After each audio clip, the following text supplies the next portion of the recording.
Attention, Star Cadets! Stand by for action! Captain Paxar says prepare to travel time and soar through space while facing the worst villains of the past and the future. Stand by for Captain Paxar's Star Cadet Hour!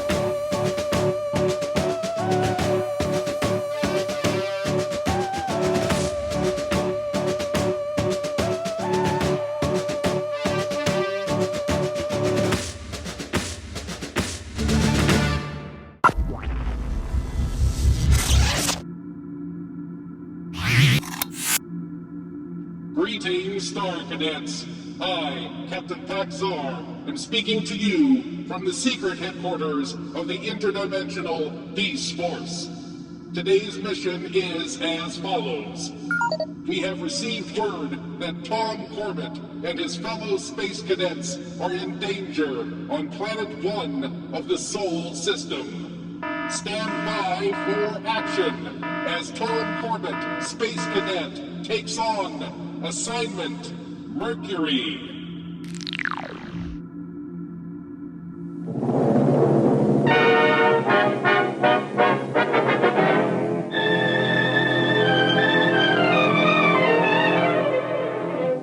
Today, the famous Kraft TV cameraman focuses on outer space for another exciting adventure in the world beyond tomorrow. Control deck to all stations. Stand by at a raised ship. Blast off. -5, 4, 3, 2, 1, 0!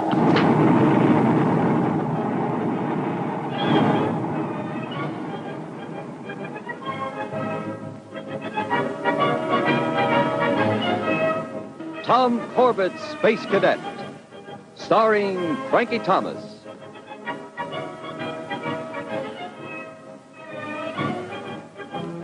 This is the age of the conquest of space, where today Tom Corbett and his unit mates prepare for a mission of danger.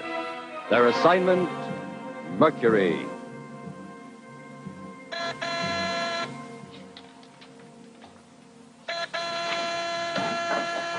Controller guy. Tom, this is Astro. What are the temperature ranges on Mercury, the planet we're going to? I don't know, Astro. On the dark side, about 300 degrees below zero, and above 700 on the sun side. I've got to have more specific information than that. Why? I want to set up the heating and cooling systems for maximum output before we blast off. Well, check with TJ. He has all that information in the astrogation manual. Right.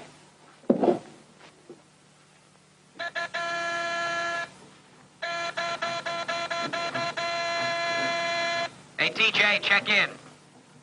Hey, Bird Brain, check in. TJ, wake up, blast you.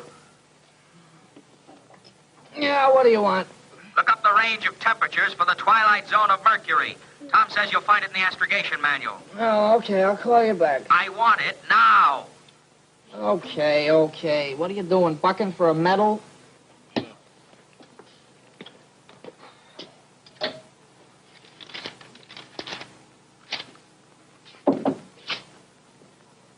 I'm sorry, Eager Beaver, we don't have that section. We haven't been to Mercury in a long time. Never mind where we've been. Get it, Sleeping Beauty. I gotta have that dope before we blast off. All right, don't fuse your tubes. I'll have Captain Strong bring it over on his way from spaceport control. Oh, you will, huh? It would be asking too much, I suppose, for you to go over and get it? Entirely too much, space boy. Just relax. Rocket cruiser Polaris to spaceport control. Check in, please. Spaceport controller, Polaris, go ahead. Listen, this is Cadet Thistle. Could you do me a favor? Favor? Yeah, we need the section on Mercury from the astrogation manual. And when Captain Strong comes in to sign the log before blast off, would you give him a copy and have him bring it over, please? It would save me a lot of trouble. Why don't you come over and get it yourself, Cadet? Well, I'll tell you, pal, we're about to make a big hop out to Mercury, and I got so much work to do, I can't be bothered with these petty details. Well, in that case, Cadet Thistle, I'll try to help you.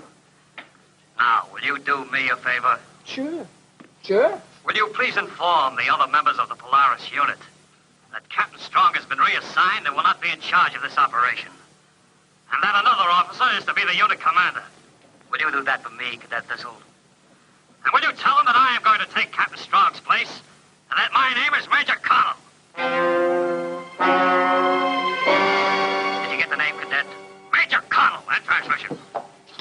TJ, check in. TJ! Listen, did you hear who TJ was I just talking certainly to? did. TJ! Hey, fellas, you guys ever heard of a Major Connell? Have we ever heard of Major Connell? Yeah. Everybody's heard of Major Connell. He's the roughest, toughest, meanest officer in the whole Solar Guard. He's as hard as space steel and as strong as an ox. He's not afraid of anything or anybody. He thinks space cadets are the lowest form of animal life. And you asked him to bring you the manual. TJ, I could murder you. Easy, down, boy, down. Let's not get carried away. Well, you'll be carried away when he gets through with you on a stretcher. Well, how should I know he was supposed to be such a tough... Never mind that now. Now, look, let's get ready for him. You two police the ship. Make sure that everything's shined up. Well, what are you going to do? To try and prevent a catastrophe and get that manual before Connell does. Now, you know something, Astro? What? I think you and Tom are pulling my leg. Pulling your leg, huh? Yeah, nobody could be that tough. Listen, I'm warning you right now, TJ. Before this trip is over, you're going to be a sadder but wiser little space boy. Sadder, yes. Wiser, I have my doubts. Welcome aboard, Major Connell. Thank you, Cadet Astro. And this, I presume, is Cadet Thistle. Yes, sir. Here's the manual you requested. Thank you, sir. And since you were too busy to take the trip for it the first time, when we return from Mercury, you will do it 100 times. Aye, sir. Where's Cadet Corbett? He went out, sir, to check the blast deflectors. He'll be back aboard in a minute. All right, now get this. We're bound for Mercury. And we're on a job where one slip can cost a man's life. But there won't be any slips, will there? No, sir. No, sir. All right. Now, we reach ship in exactly 17 minutes. Call me 3 minutes before blast-off.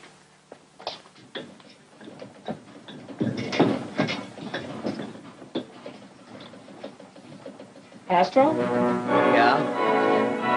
Tough.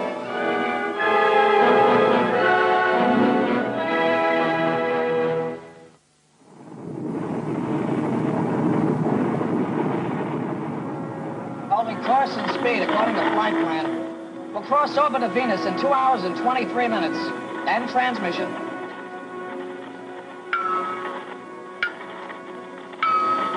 Just immediate to starboard, Tom. About 400 miles away. No problems. Cadet Thistle! Yes, sir. Thistle, I admire you. You are truly talented. Thank you, sir. You know, I don't know of another spaceman who could astrogate a rocket cruiser with his feet. Were your ancestors monkeys, perhaps? No, sir. I don't think so, sir. And there can be only one other explanation for your behavior. Yes, sir. You are the laziest spaceman that ever took to the deep. And I have just a remedy for that, Cadet Thistle. Remedy, sir? 50 demerits. To be worked off, polishing brass and bright work throughout the ship.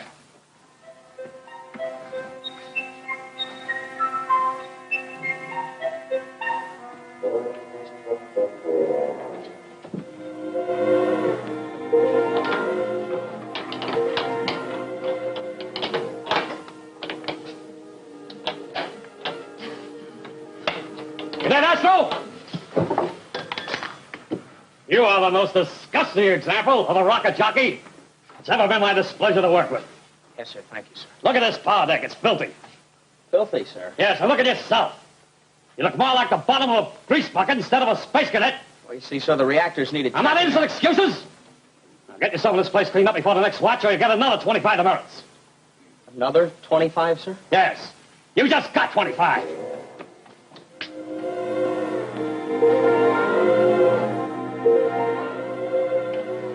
Control deck to radar bridge, check in. Radar bridge, aye. Standard report, TJ.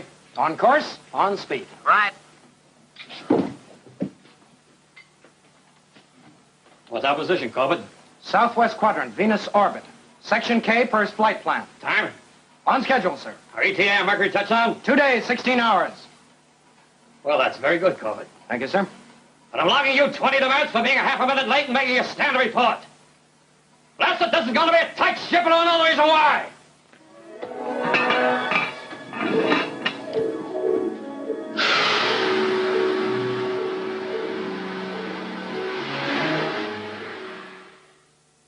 Attention. Lay 2 on the control deck on the double, and I mean on the double.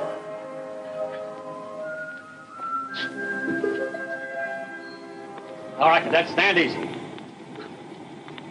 We arrive at our destination in exactly 12 hours. It will only take me 3 minutes to explain our mission. As you know or should know, Mercury only rotates once in one revolution around the sun. Therefore, it keeps one side towards the sun constantly. Now, the average temperature of the sun side is what, Cadet Astro? Above 700 degrees Fahrenheit, sir. And the temperature of the dark side, away from the sun? Thistle? 300 degrees below zero, sir. Very well. Now, because of these extremes in temperatures, our destination must be the twilight zone of Mercury. The only area of fairly moderate temperature on the entire planet. However, Mercury in its 88-day orbit around the sun weaves and wobbles erratically. Sometimes the twilight band is extremely hot, sometimes extremely cold, depending on the angle of the planet to the sun. Our mission will be to find the area of least change, of most moderate temperature. Do you understand?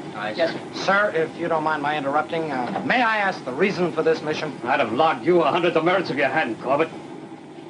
Mercury is the closest place that man can make a prolonged and detailed study of the sun.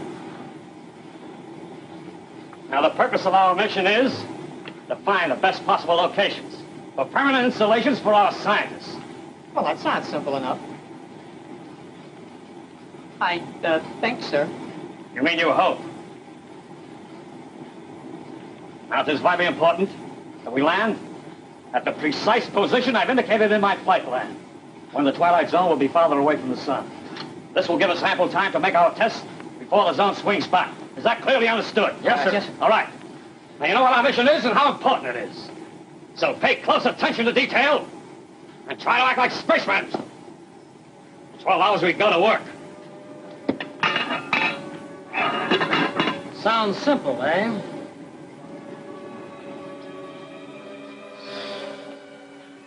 At ease, Star Cadets! Captain Paxar's Star Cadet Hour will be back in a moment!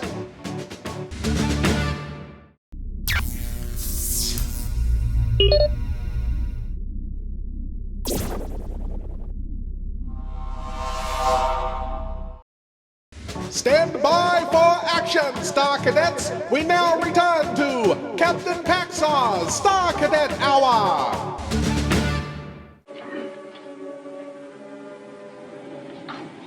TJ, controlling to radar bridge. Radar bridge, aye. Let's have the approach orbit for touchdown, TJ. I can't right now, Tom. What do you mean you can't? I need it. I've got to plot our deceleration. Well, you'll have to wait. I just can't give it to you now. Now, look, TJ, we're only an hour away from Mercury. I'm sorry, Tom. I'm busy. I'll give you the orbit as soon as I can.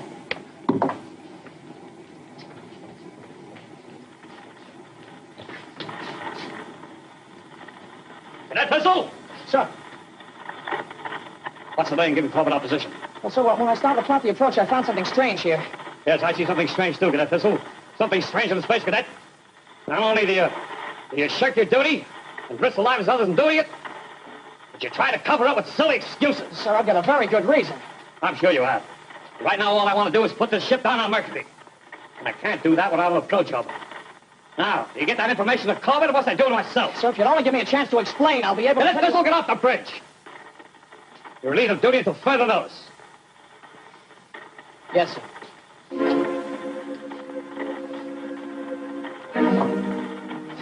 Attention all hands. Attention.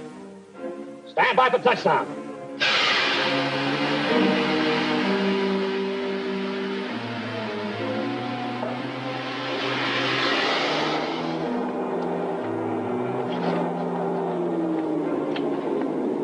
Boy, you sure cooked your goose that time. Whatever made you want to argue with him? Why didn't you just give him the orbit and let go? I couldn't. I didn't have it. Why didn't you have it? Didn't you know what would happen if you goofed? I didn't goof. I was just checking to make sure the approach he planned was okay, and I found out he... TJ, you should know Major Connell well enough by now. You don't check anything that he's planned. You just go ahead and do it and keep your mouth shut. Okay. Okay, from now on, I'll keep my mouth shut around here. Oh, hi, Tom. What's our schedule now? Why, Major Connell and I are going outside to make those tests. You fellows stay aboard. Now, what are we supposed to do? Just wait for us to get back and keep those reactors out in case we have to blast off in a hurry. How long do you plan to be out there? Only 2 hours. Connell doesn't want to take any chances on being caught out there when this area swings back toward the sun. Oh, he figures everything, doesn't he? That's right, TJ. And if you don't mind my saying so, you should, too. You should have known he'd blast these tubes when you didn't have that approach orbit ready. Listen, Tom, I know my job. I wanted to make sure he was right. Okay. Now, I haven't got any time to argue about it now. Connell's waiting for me, but you better just hope he cools off by the time we get back. All right. So long, fellas. So long. Tom, wait a minute. Listen, watch yourself out there. Don't take any chances. Well, that hotshot Major is only human, you know. He can make mistakes, too. Oh? Okay, TJ. Hey, what did you mean by that crack? Just what I said. Yeah? Do you know something that we should know? Me? How could I know? The Major's the only guy who knows everything around here, isn't he? Oh, come on, let's go topside and have ourselves a jazzy game of dominoes.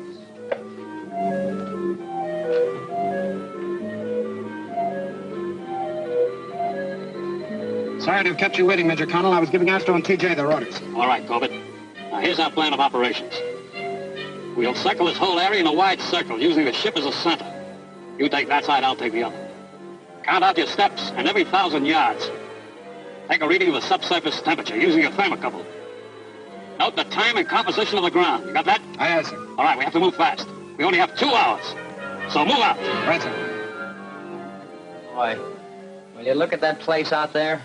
Bleak, barren, not a sign of life. Huh. I'm just as glad Major Connell had me stay aboard the ship. How about you? Any place, as long as I'm not near him. How long have I been out there? Half an hour. Still got lots of time. I sure hope so.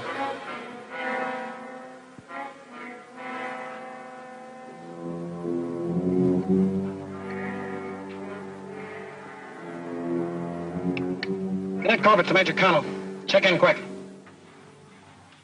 Corbett to Connell, acknowledge. Corbett to Polaris. Come in, fast. Polaris here. Go ahead, Tom. Astro, see if you can raise Major Connell on the main audio transmitter. Okay, what's the matter? Somehow we're in the wrong spot on this twilight zone. What? It's beginning to swing back towards the sun. I can't contact Connell to warn him. Okay, I'll get on it right away. Listen, Tom, you come right back to the ship. Don't you go out looking for him. Stop the talking and get on that communicator and get TJ on the radar scope to see if he can pick him up, too. And hurry. I'm beginning to feel the heat already. End transmission. Polaris to Major Connell. Polaris to Major Connell. Come in, sir. Check in, please. This is Astro calling Major Connell from the Polaris. Come in, sir. Acknowledge. Any luck, TJ? Well, the only thing I can see are Mercury and stalagmites, and they all look like Major Connell. How about you? Nothing but static. Polaris to Major Connell. Acknowledge. Come in, sir. Connell back yet? No, and I haven't been able to raise him on the audio receiver either. All right, something must be wrong with him. Then he must know that we're swinging back towards the sun. Unless he's too stubborn to admit he's made a mistake. What do you mean, mistake? We've landed in the wrong place. We've what? Well, I was afraid of this when I was planning our approach orbit. That's why I didn't give it to you. I wanted to make sure. Well, why didn't you say something? I tried to, but Major Connell wouldn't listen. You wouldn't even listen. Now Mercury's swinging back. If we don't blast off in less than a half an hour, we'll never get off. Why not? Well, by that time, the temperature in the skin of the ship will be up around 500 and getting worse. Astro can tell you what that'll do to us. I'd have to use the full generator output to keep the ship's cooling system working. There wouldn't be enough juice left for a blast-off. All right. Astro, get below. Stand by to raise ship in 15 minutes. TJ, you handle the controls. Wait a minute. What are you going to do? I'm going back out there and find Major Connell. Oh, hold it, pal. If you go out there, I go too. Yeah, we'll all go. There's no time for arguments. Now, we need this ship, and it's got to be ready and in condition to blast off. If we all go out there looking for Connell, we'll just bring him back to an oven. Well, let Astro stay. I'll go. No, this is an order. You stay on this ship.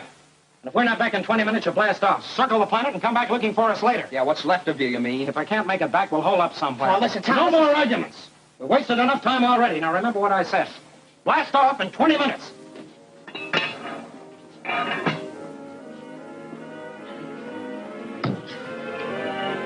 Never make it, Astro. Never.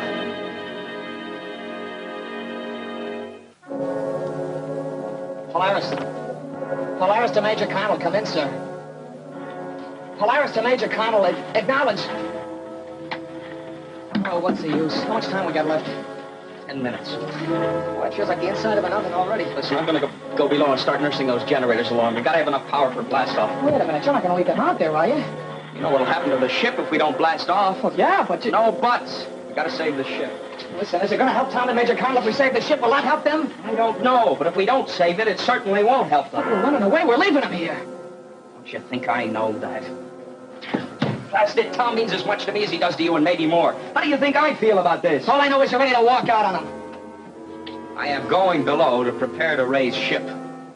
We'll use the standard blast-off procedure. Feed reactant at D9 rate. When we get into space, hold a steady orbit over this area. Is that clear? Yeah, very clear. Polaris from Corbett, check in. Hello, Tom. Have you found Connell? Yeah, I found him. About 100 feet away. Something's wrong with him, too. He's lying flat on his face. Well, get to him quick. I will, TJ, but listen. It's awful bright out here. I can't see the ship. It's so bright I can't see anything. Well, how are you going to get back? I don't know. Maybe you and Astro better blast off. I'll take cover somewhere. Now, wait a minute. I got an idea. Now, listen. Keep your helmet intercom wide open. Keep listening. I'll get back to you in 2 minutes. Do you understand? Yes, I got you, TJ, but whatever you're going to do, hurry. Oh, you're darn right. I'll hurry.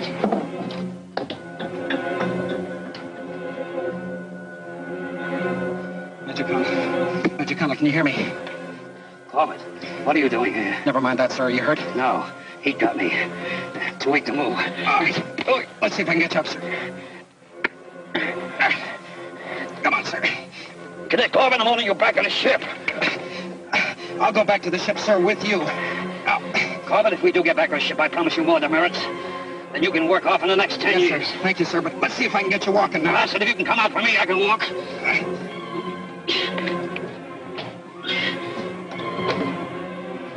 Hello, Tom. Check in. Can you hear me? Yeah, go ahead, TJ. Have you reached Connell yet? Yeah, I got him. But listen, can you help us back to the ship? I still can't see a thing. Yeah, well, maybe I can see you now. Start moving. Well, in which direction? Any direction. Just move. Okay, here goes. That's it, Tom. I got you on my scanner. Now turn right and keep walking. That's it, Tom. You're right on a beam now. Keep moving that way and you'll be home free. How much time left, TJ? Don't you worry about the time. Just keep moving. One foot in front of the other. That's all you have to think about. That's it, Major. 1 foot in front of the other. Follow TJ's advice. I can't go on. What's where you go to? Tom, what's the matter? Why'd you stop? Awesome, Major. He's awfully weak. Oh, he is, huh? I thought he was such a rock'em, sock'em tough guy. Why, that miserable little space grub.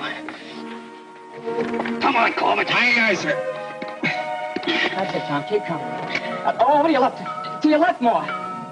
That's it. Keep moving that way. You'll be here soon. TJ, what are you doing here? We blast off in 4 minutes, and I told you... Pull your reactors, Astro. We'll blast them with a full crew. What? Take a look. There's Tom and Major Connell. Will be at the airlock in less than 3 minutes. Hey, Galaxy, TJ, you're terrific. Well, you're just finding out now? TJ, check in. Yeah, go ahead, Tom. We're all right. I can see the ship. Look, stand by to blast off as soon as we're in the airlock. You bet. See you on the ship. Well, what are you waiting for, you big Venusian lunkhead? Go below and get up ahead of steam. Aye, aye, sir.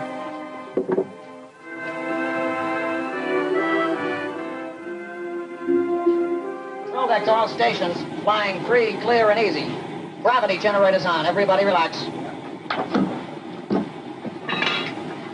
Hey, Tom, are you okay? Yeah, just fine, TJ. Oh, good. I'm all quite all right, too. Well, I'm glad to hear that, Major. Yes, I'm sure you are. What's our heading? We're holding over around Mercury, sir, until further orders. Nice of you to wait orders for a change. Where's Cadet Astro? All right, sir, he said he'd be up as soon as he put his station on automatic. Cadet Astro reporting his orders, sir. Time. Turn hot!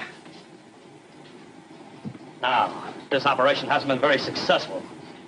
Therefore, we will try it again. And this time without any mistakes. Because we all know who's to blame for our failure, don't we? Oh, don't we? Yes, sir. Yes, sir. Cadet Corbett, how many demerits have you logged so far? 85, sir. And you, Astro? 115, sir. Thistle. 200, sir. Making a total of 400 demerits. A very sad showing. But for my error, I hereby lock myself 400 demerits, which cancels out crew penalties. You know, Major... I didn't give orders to break ranks, Thistle! Gentlemen, my compliments and my thanks. Score is now even. Except for the 50 demerits you just got, Thistle!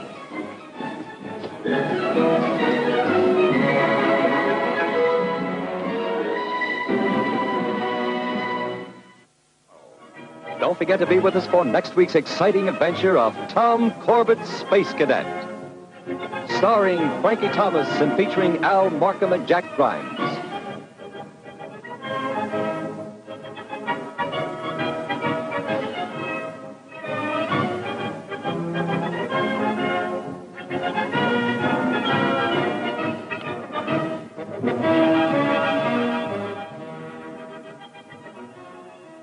Well done, Star Cadets! The first phase of our mission was a rousing success. Captain Paxar's Star Cadet Hour will be back in a moment.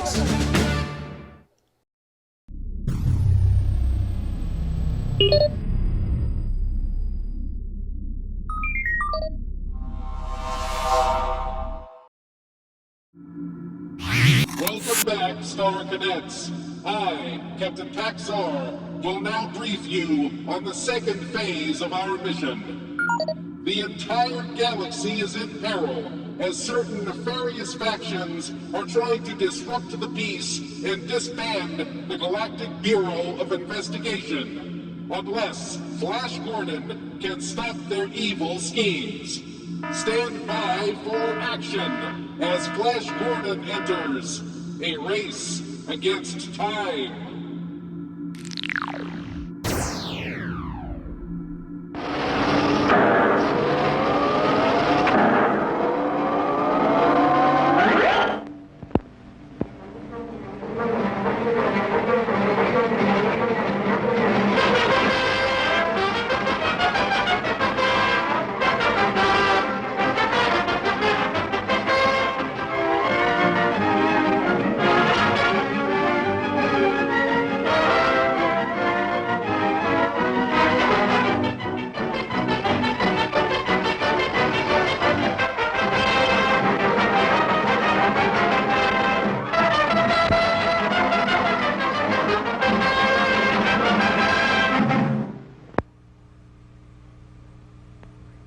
Year of our Lord 3063.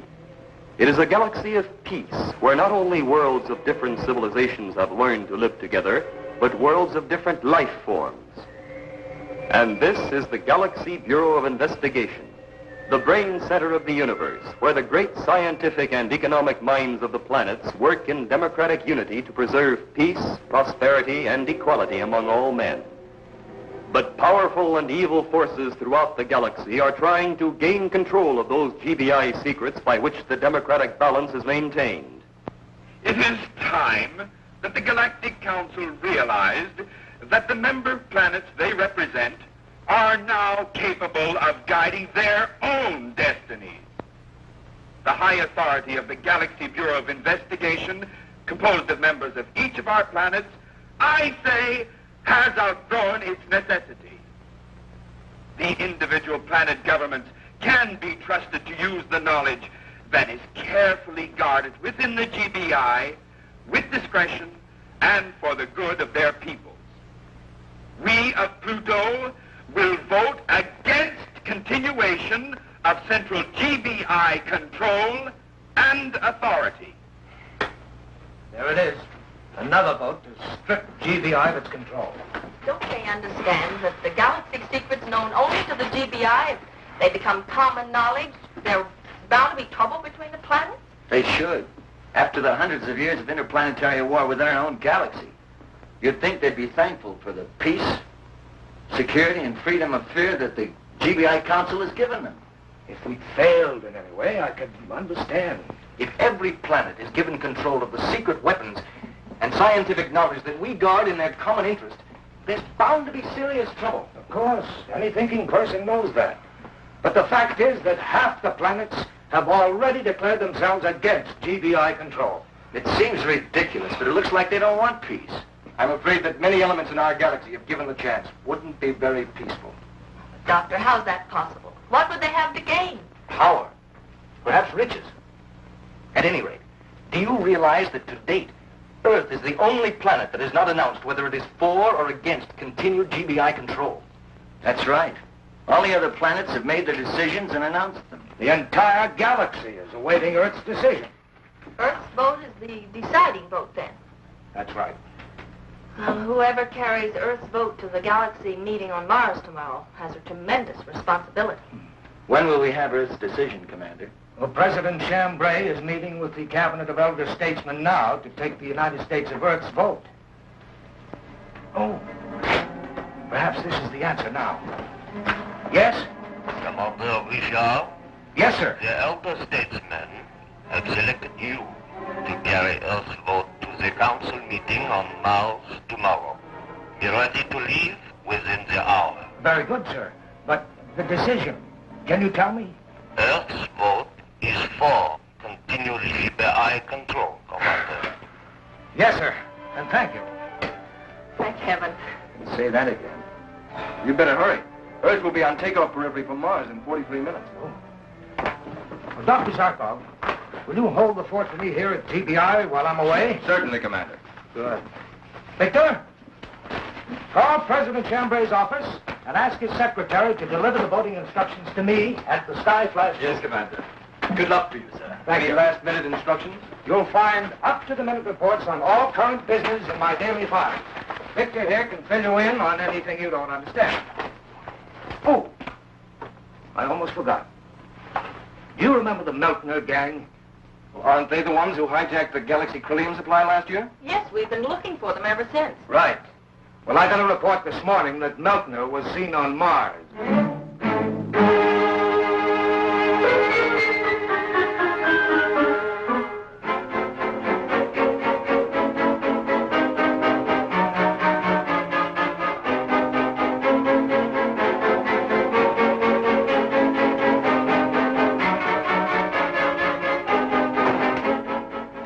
You're certain you weren't, anybody hadn't seen you come into my office?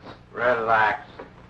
With a red alarm off for me, there'd be GBI agents all over the place if I'd been seen. If Meltner's there, it's for a reason. I don't like his being around when the Council is voting its most important decision in galaxy history. I've ordered a red alarm put out for him on Mars. While I'm en route, keep me informed if you get any reports on it. Right. You'd better get going. You'll miss your takeoff forever. Goodbye, Doctor. Bye, Doctor. Goodbye, Doctor. Call GBI headquarters Mars. Find out if there are any new reports on Meltner. Yes, sir. Why'd you call me here to Mars? Another Trillium hijacking job for Pluto? Much more important than that, Meltner. In 2 days, the Galaxy Council meets to abolish GBI control of secret weapons. And they will give all of this information to the individual planets. The deciding vote is Earth's. In talented hands, such as ours, we could dominate the galaxy in 6 months. Now I understand what you've been doing with the Trillium I hijacked. You've been buying votes. That's right. But Earth is one of the planets whose vote we were not able to buy with the stolen Trillium. So, what can I do to make Earth vote with us? With the help of the machine in that box, you will stop them from voting. Galaxy Council regulations provide that a voting delegate of every planet must be present when a vote is taken affecting all planets. If one is missing, however, it is forced to accept the decided vote. I see. If Earth's representative isn't there to vote, they gotta accept the vote of the majority that was present. What is it? We've received a report that Commander Richards, Earth's delegate to the Galaxy Council meeting, has just taken off from Earth, accompanied by Flash Gordon and Dale Arden. Gordon! Good. What time does that bring them to planetoid Epsilon 30? Tomorrow afternoon at 14 hours. Your job is to intercept them at planetoid Epsilon 30. This is one job I'm going to enjoy more than I expected. What do you mean? Flash Gordon. We met once before. 6 of the men of my outfit are in the GBI prison as a result. Well, you'll have him all to yourself on planetoid Epsilon 30. Now, come with me. I want to show you how this ray machine works.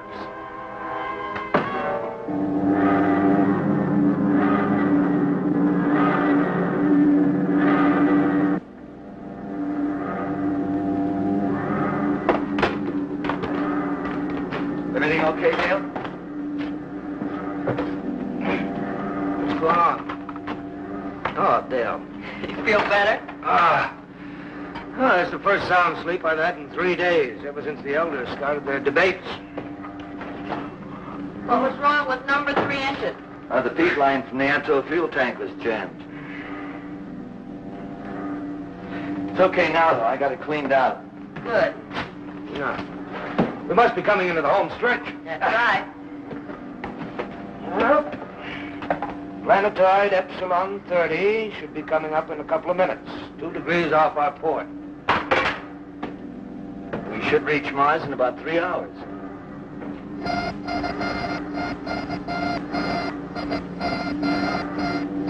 There it is, Epsilon 30.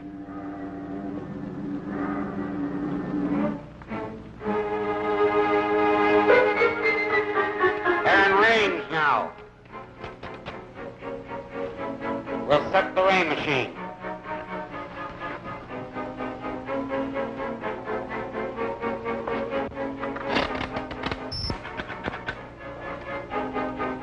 .7. Trajectory line -4. .5. Trajectory line -2. .3. Trajectory line 0.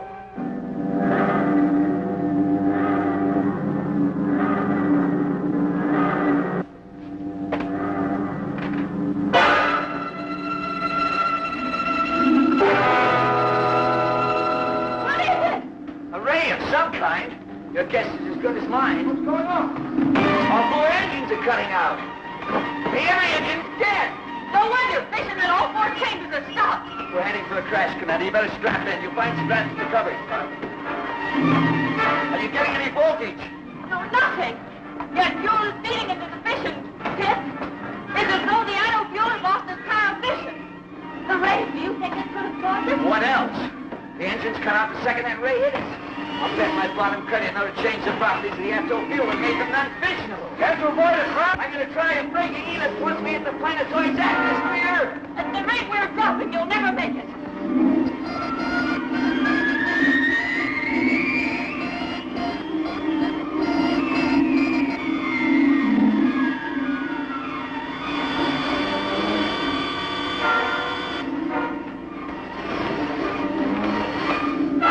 We've hit the atmosphere. Hang on.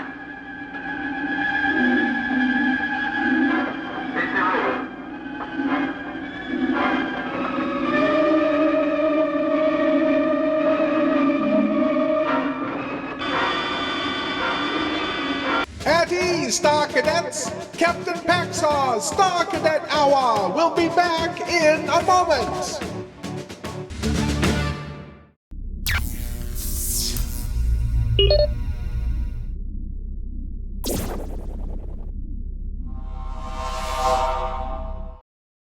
Stand by for action, Star Cadets! We now return to Captain Paxar's Star Cadet Hour! There it is. And he's out of control.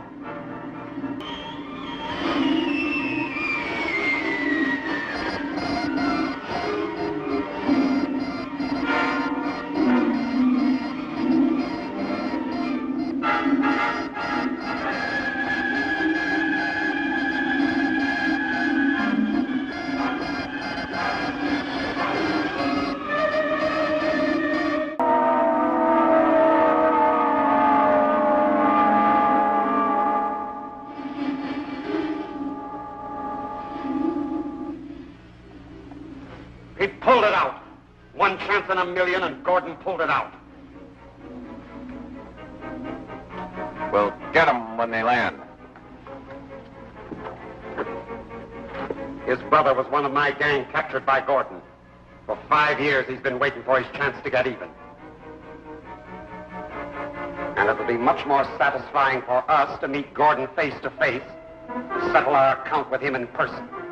He's dangerous. Get this, Dibble. You better hide that yellow streak. Every time we've been on a job, you've shown it. This is your last chance. Once more, and you won't leave here alive.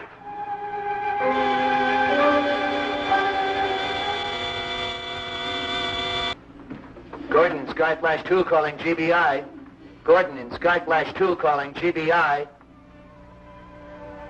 There's Flash now. I'll take it. Yes, sir. Captain Gordon, hold on. Here's Dr. Zarkov. Flash? Right. If I figure correctly, you just cleared Epsilon 30. Not exactly. Here's Commander Richards. He'll explain.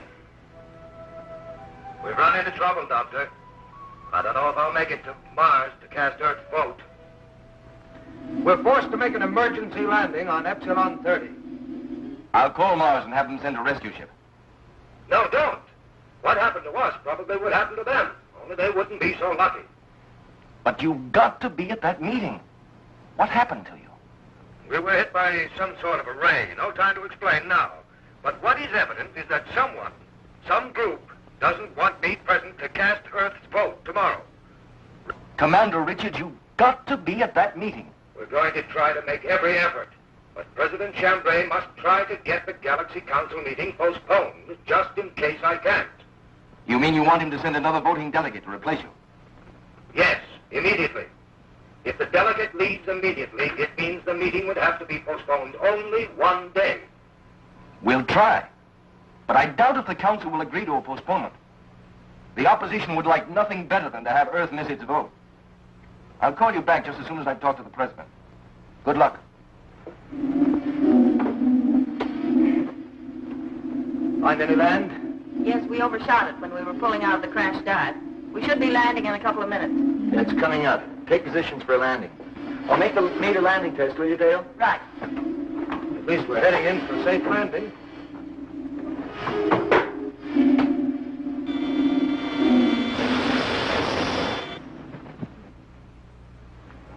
Here they come. We've probably spotted our ship on the flat over there.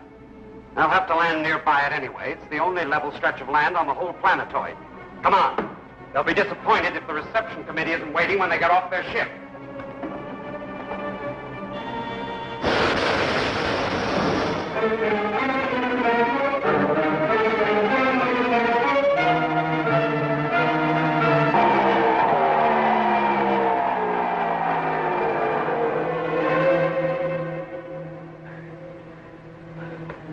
Come on! We gotta get to the other side before they leave their ship. We'll never make it.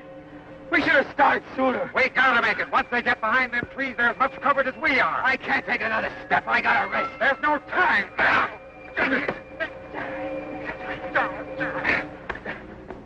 Well, take an oxygen reading, will you, Dale? We might need the helmets. Oxygen sufficient, impurity supportable. Okay, let's go. Come on, gotta move on. Come on. There they are.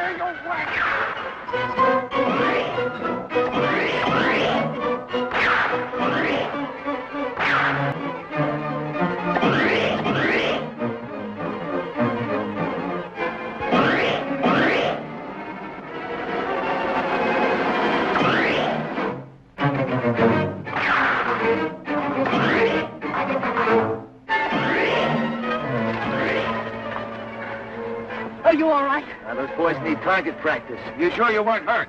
All the pieces seem to be in one place. Well, our chances of getting out of here, even if I lock holes in time for me to make the council meeting on Mars, are practically nil. Our only chance is to take the ship of our friends up there. Yeah. I hope Dr. Zarkov and President Chambray were able to make a postponement and send another delegate. We've got a clear channel in the sky flash too, Dr. Zarkov. So I see, but no response. They must have landed on Epsilon 30 and left the ship.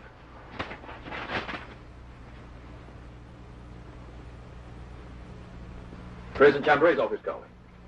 I'll take it. Zarkov here. Any word from Commander Richard, Doctor? No, sir. He must be at that meeting. I've just had a tele-radio talk with the President of the Council on Mars. And the opposition won't agree to a postponement. Is that it, sir? Afraid so.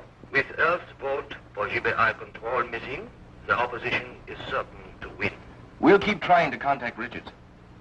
Meanwhile, I think I might be able to get a postponement. How? Do I have your permission to speak with Cribbian, the Pluto delegate and head of the opposition? Go ahead. and let me know what happens.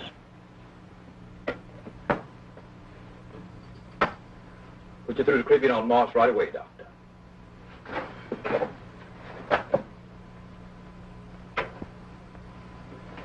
Caribbean's ready to speak, sir. Mr. Delegate, Dr. Zarkov here. How nice to hear from you, Dr. Zarkov. It's been a long time. Thank you. Is Commander Richards with you? Richards? With me? How could he be? He hasn't arrived on Mars. What? Oh, I'm sorry. I thought you knew. You thought I knew what?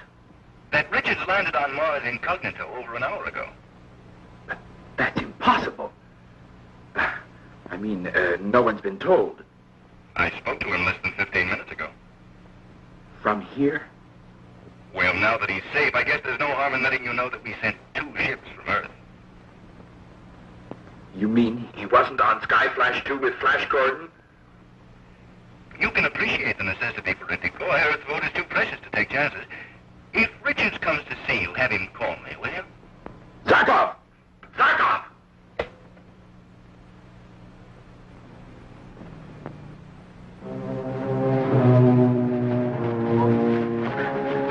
Look, there's a place to hide down there. Come on. Come on, cripple. Gotta move on. Come on. Now get out there in that clearing. We need a decoy. Might be a trap. No! What are you talking about? No! I can't go out there! Yeah! No! No! Don't shoot! No! All right, decoy. That's enough. The coast's clear. Come on. No! Come on. All right, hold. Drop your guns.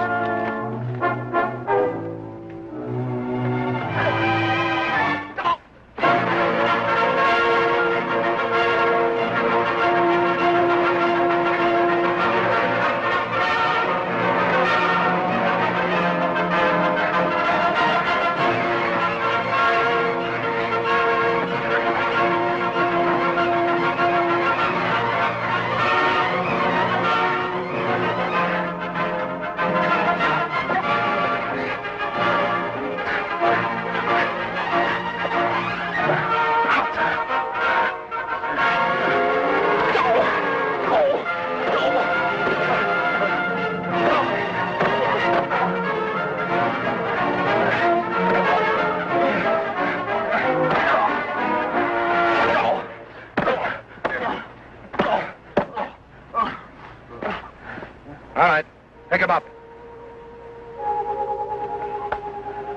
Come on, fast. Move.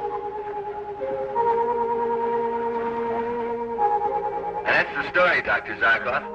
We're at Meltner's camp on Epsilon 30 now. Dale and Commander Richards are in Meltner's ship getting it set for the takeoff just as soon as I can get aboard. Excellent, Flash. Get to Mars as quickly as possible. Don't worry. We'll be in time for the meeting. So long. It's President Chambray again, Doctor. Yes, Mr. President? I don't know what you told Creepian, and don't tell me or how probably have you disciplined. Thank you, sir. He's asked for a postponement of the meeting on his own accord. The member planets want to know if they should grant it. It's not necessary, sir. You can refuse with confidence. Commander Richard will be at the meeting tonight for time to vote. That's a good one. Now we'll give that Creepian a taste of his own medicine.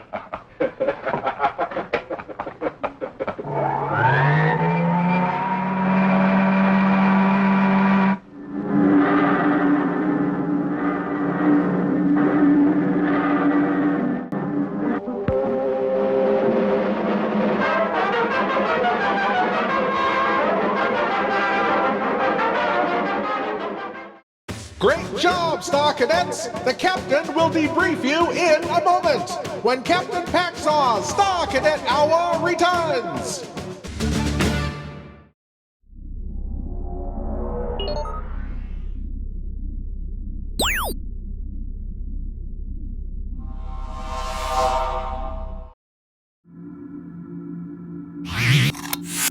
Mission accomplished, Star Cadets. You've all served with valor and honor. Tom Corbett, Space Cadet. Flash Gordon, and I, Captain Paxar of the Interdimensional Peace Force, salute you. You may now stand down until we meet again at the appointed time coordinates, when we will again undertake a daring mission through time, space, and alternate dimensions. Until then, Star Cadets, always remember, keep the peace.